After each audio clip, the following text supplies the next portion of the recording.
To show action and replay suggestion for notification on Samsung Galaxy S24 Ultra, swipe down the top of the screen and then tap setting icon.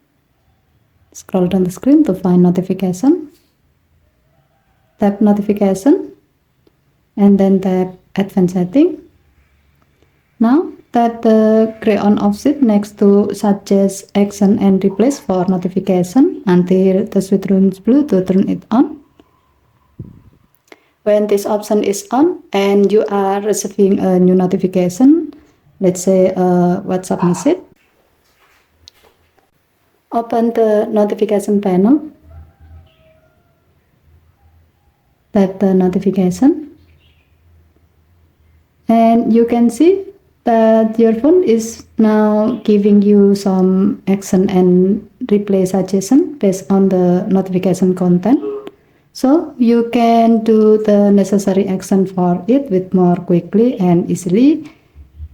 As the example, you can tap one of the replay to easily replay the message. Okay, thank you for watching. Have a nice day.